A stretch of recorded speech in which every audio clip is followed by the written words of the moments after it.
صحیح بخاری حدیث نمبر 471۔ عبداللہ بن کعب بن مالک کو ان کے باپ کعب بن مالک رضی اللہ تعالی عنہ نے خبر دی کہ انہوں نے عبداللہ بن ابی حضرت رضی اللہ تعالی عنہ سے اپنے ایک قرض کے سلسلے میں رسول اللہ صلی اللہ علیہ وسلم کے دور میں مسجد نبوی کے اندر تقاضا کیا۔ دونوں کی آواز کچھ اونچی ہو گئی، یہاں تک کہ رسول اللہ صلی اللہ علیہ وسلم نے بھی اپنے حجرہ سے سن لیا۔ آپ صلی اللہ علیہ وسلم اٹھے اور حجرہ پر پڑے ہوئے پردے کو ہٹایا۔ آپ صلی اللہ علیہ وسلم نے کعب بن مالک کو آواز دی، اے کعب۔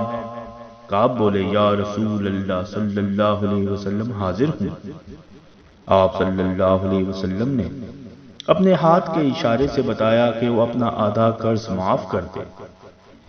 کعب رضی اللہ تعالی عنہ نے عرض کی، یا رسول اللہ صلی اللہ علیہ وسلم، میں نے معاف کر دیا۔ آپ صلی اللہ علیہ وسلم نے ابن ابی حضرت سے فرمایا، اچھا اب چل اٹھ، اس کا قرض ادا کر۔